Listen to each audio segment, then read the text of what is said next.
के विकास के अंदर सबका सहयोग हो,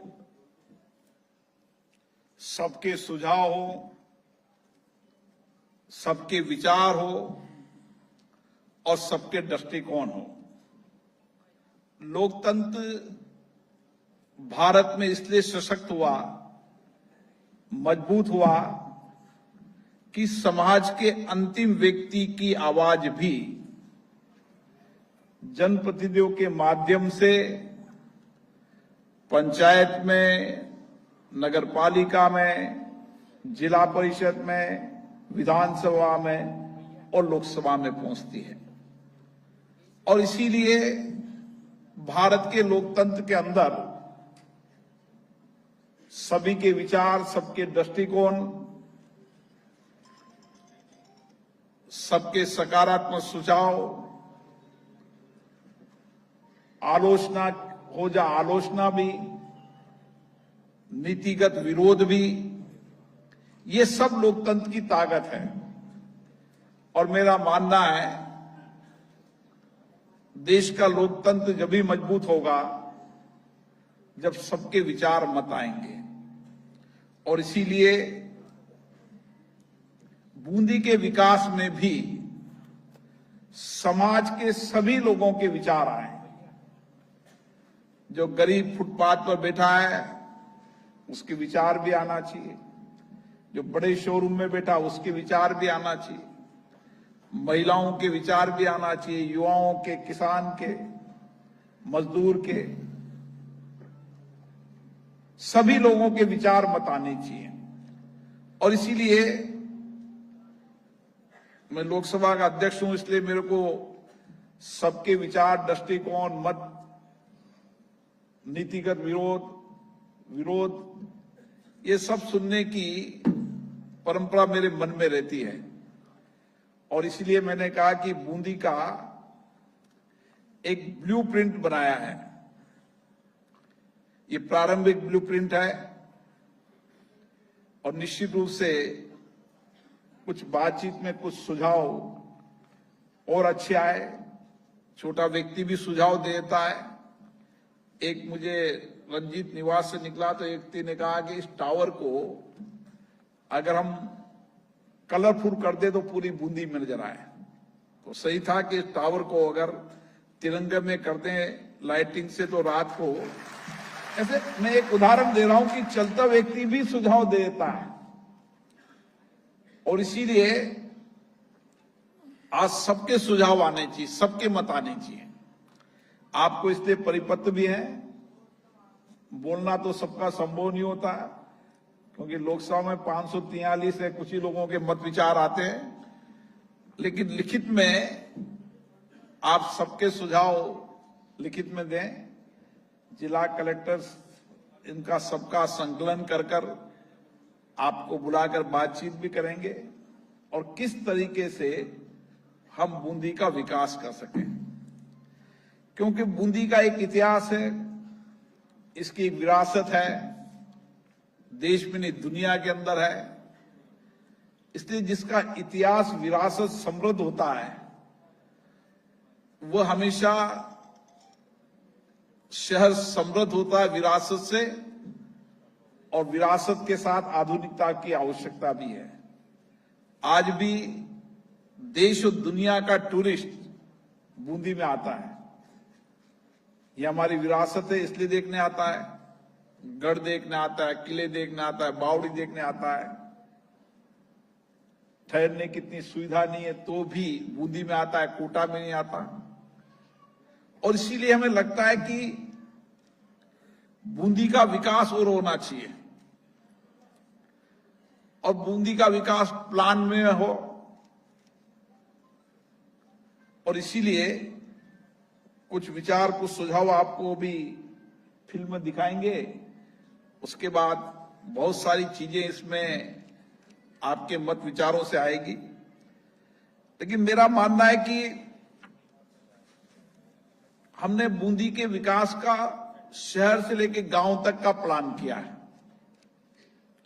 जहां शहर में आधारभूत ढांचा हो, जहां पर्यटकों को सुविधा हो, लेकिन गरीब व्यक्ति का इलाज की व्यवस्था भी हो। अलग अलग जगह लोगों को कार्यालय होने की दिक्कत आती है, तो कई लोगों ने मिनी सचिवालय की बात भी की है। उस मिनी सचिवालय की आवश्यकताओं को भी आगे बढ़ाएंगे। और इसीलिए बूंदी शहर का जो पुराना बस स्टैंड है, उसको कृषि उपज मंडी में ले जाकर आधुनिक बस स्टैंड बनाकर इसको मिनी सचिवालय की जो मांग वर्षों से, उसको भी निश्चित रूप से पूरा करने का काम है। हमने बूंदी के हर क्षेत्र को लेने की प्रयास किया है। कुछ चुनौतियां हैं, हर शहर की चुनौतियां रहती है कि गरीब व्यक्ति का रोजगार भी नीचे ना जाए और सुंदरता भी नजर आए। दोनों पहलुओं का, पक्षों का ध्यान रखना पड़ता है। और इसीलिए जब आप एक झलक देखेंगे बूंदी के, तो मुझे लगता है कि काफी कुछ बड़ा बदलाव करने का प्लान किया है। और मेरा मानना है कि बूंदी में भी बहुत संभावनाएं हैं, लेकिन ये प्रारंभिक चरण है। एक दिन में सब कुछ नहीं होता, धीरे धीरे होता है। लेकिन जो विषय प्रारंभिक रूप से ऐसे हैं जो आज की आवश्यकता, उनको ध्यान करने की कोशिश की है। शहर का भी किया, गांव का भी किया है। तो मुझे कई एग्जाम्पल ऐसे मिलते हैं। एक दिन मैं पार्लियामेंट में बैठा हुआ था, कुछ भील समाज के लोग दिल्ली पार्लियामेंट में आए। मैंने देख के देखा, भाई दिल्ली कैसे आए हो? तो उन्होंने कहा कि हमारे गरड़दा बांध तो बन गया है, लेकिन नहर वर्षों तक नहीं बनी। और मैं दंग रह गया, 30 साल तक जब तक गरड़दा बांध बनने के बाद कभी नहर बनी नहीं हो, बनी तो टूट फूट हो गई। अब उसकी प्रक्रिया शुरू की तो 1.5 साल उस प्रक्रिया में लगा, क्योंकि उस जमीन की नहर निकल गई फॉरेस्ट की थी, फॉरेस्ट में भी रिजर्व फॉरेस्ट की थी। लेकिन छोटे आदमी भी आए, तो हमने देखा ये गरीब व्यक्ति अपनी पैसा खर्च कर कर दिल्ली तक आया है, तो बहुत पीड़ा होगी। और मुझे खुशी है कि गरड़दा नहर के अंदर बहुत सारी अड़चन, चुनौतियों के बाद अब उसका वर्क ऑर्डर हो चुका है और गरड़दा क्षेत्र के अंदर सारे इलाके के अंदर लोगों को सिंचित करेंगे। ऐसे बूंदी के अंदर जितना इलाका असिंचित बचा हुआ है, आने वाले समय के अंदर चाहे गरड़दा हो चाहे ईआरसीपी हो, सारे नहीं अधिकतम इलाके को हम सिंचित करने के प्लान की दिशा की ओर आगे बढ़ गए हैं। और इसके परिणाम 3 साल में इस बार नजर आएंगे। पूरी बूंदी के अंदर गांव तक, अधिकतम गांव का 90% गांव में पीने का पानी लोगों के घर तक पहुंच जाएगा। न किसी को हैंडपंप, ट्यूबवेल की आवश्यकता पड़ेगी। जहां अभी पानी पहुंचा है कम दबाव में, उसको भी प्लान कर रहे हैं। बूंदी शहर में भी कई जगह पानी का अभाव है, उसका भी प्लान किया है। और गांव के अंदर गरड़दा का इलाका हो, चाहे केसाई पाटन से कापरेन, लाखेरी से तमाम इलाके हो, उसमें भी नोनेरा बांध की टेंडर होकर वर्क ऑर्डर शुरू हो चुके हैं। मुझे लगता है 2.5 साल के अंदर हर खेत पर पानी और हर घर तक नल, ये 2 बुनियादी बातें किसी जिले की रहती है। और हम इस लक्ष्य की ओर हैं कि हर घर तक पानी भी पहुंचेंगे, हर खेत तक पानी पहुंचेंगे। अब बूंदी का इंडस्ट्रीज इलाका भी बहुत डेवलप हो रहा है, लेकिन तालेड़ा के लोग अब थक गए। अब मैंने भी कलेक्टर साहब से कहा भी थोड़ा रोको, क्योंकि तालेड़ा के लोग भी कहने लगे बहुत इंडस्ट्री हो गई है। इस तालेड़ा के इस इलाके के अंदर ही अभी 30-40 इंडस्ट्री चल रही है और 30-40 और पाइपलाइन में है। तो मैंने कहा जो इलाका इंडस्ट्री इलाका छूट गया है, उस इलाके के अंदर भी इंडस्ट्री लगाया जाए। और आज देश के अंदर कोई इंडस्ट्री लगाने वाला व्यक्ति कोई आता है तो उसको सबसे पहले कोई ब्लॉक नजर आता है तो तालड़ा ब्लॉक नजर आता है। इसलिए चाहे एथेनॉल का प्लान हो, चाहे कोको कोला का हो, चाहे पेप्सी कोले का हो, अब कैंपा कोला भी, मतलब कोई ऐसा सेक्टर नहीं जहां पर लोग इंडस्ट्री लगाने नहीं आ रहे। और इसीलिए इंडस्ट्रीज के सेक्टर के अंदर भी आने वाले समय में एग्रो इंडस्ट्रीज से लेके सबसे बड़ा हब होगा तो मैंने कहा देश का बूंदी होगा, जिससे नए रोजगार के सृजन मिलेंगे। कोटा के एयरपोर्ट के साथ ही बूंदी के पर्यटन की भी नई ताकत आएगी, क्योंकि किसी भी शहर का विकास में आजकल जहां रेल रोड कनेक्टिविटी है वहां एयर कनेक्टिविटी है। और कोटा बूंदी ऐसे शहर है जो रोड कनेक्टिविटी, रेल कनेक्टिविटी और एयर कनेक्टिविटी से आने वाले समय में सबसे ज्यादा कनेक्ट कोई शहर होगा, कोई क्षेत्र होगा, कोटा बूंदी झालावाड़, तो वह सबसे ज्यादा कनेक्ट होगा। जब एयरपोर्ट आएगा तो निश्चित रूप से कोटा बूंदी का एयरपोर्ट है। कई पॉलिटिकल लोग सोचते थे कि कोटा नहीं, कोटा बूंदी सब हमारे दिल में एक ही है, न कोटा अलग है न बूंदी अलग है। इसलिए कोटा बूंदी ही एयरपोर्ट है और जितना कोटा पड़ेगा उतना ही मुझे लगता है कि बूंदी नजदीक पड़ेगा। तो बूंदी का एयरपोर्ट, कोटा बूंदी का एयरपोर्ट आने के बाद मेरा मानना है कि आने वाले समय में जो पर्यटकों की संख्या भी बूंदी में है, उसकी पर्यटकों की संख्या भी बहुत बड़ी बढ़ेगी। लेकिन उसके साथ बहुत बड़ा इंफ्रास्ट्रक्चर का प्लान भी बूंदी में आवश्यकता है। और इसीलिए मेरा मानना है कि अभी 400 करोड़ रुपए का प्लान बूंदी में बनाया है, और आवश्यकता होगी तो और लेंगे, धन का कोई अभाव नहीं होगा। जो मूलभूत आवश्यकताएं बूंदी की है उन सारी मूलभूत आवश्यकताओं को बूंदी में करने का काम करेंगे। आप जो और सुझाव दोगे इसके बाद उन सुझाव को और धन की आवश्यकता के अनुसार पूरा करने का काम करेंगे। सारी बूंदी की कॉलोनी, चाहे एग्रीबेस पे कॉलोनी बसी हो, चाहे अन्य कॉलोनी हो, महत्वपूर्ण रोड हो, हॉस्पिटल हो, आयुर्वेद औषधालय हो, बच्चों का कॉलेज हो, खेल स्टेडियम हो, ऐसे बहुत सारे छोटे छोटे काम हमने लेने का प्लान किया है।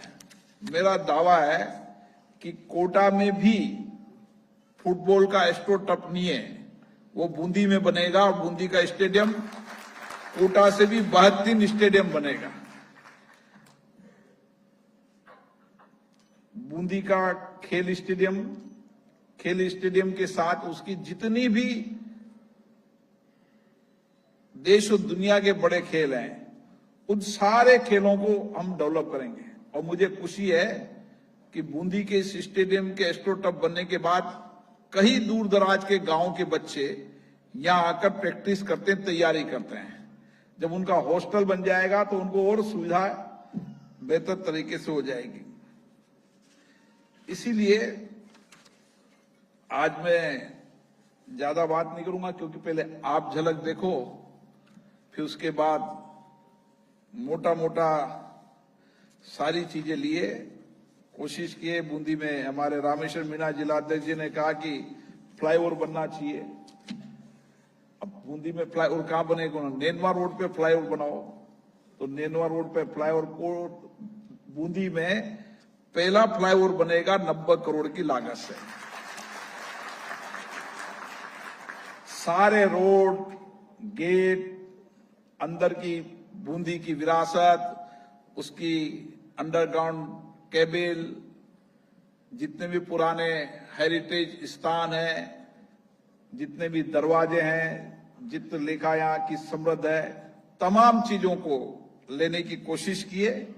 लेकिन फिर भी बहुत सारे लोगों के मत सुझाव आएंगे तो उस प्लान में उसको शामिल करेंगे। और मेरा विचार है कि बूंदी को शहर को लोग देखने आए। मैंने बहुत पहले कहा था, शुरू में मैंने कहा लोग रात को बूंदी में देखने आएंगे। और आप देखना, अब कोटा ही नहीं, जयपुर दिल्ली तक का व्यक्ति भी बूंदी के अंदर उदयपुर की तरह शादी करने आएगा।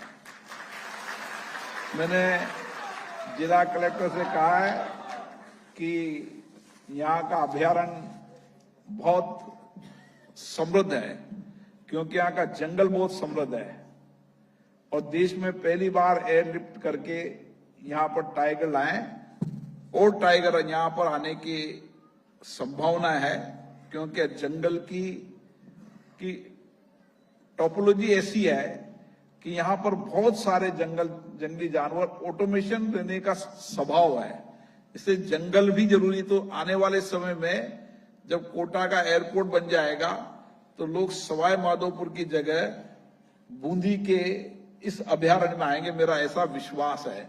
जैसा मैंने अभी देखा नहीं, लेकिन मुझे लोग कहते हैं कि इस तरह में एक बार मैंने कहा है केंद्रीय मंत्री जी को, कोशिश कर रहे हैं कि हम 2027 तक यहाँ चीते लाने का हमारा प्लान है।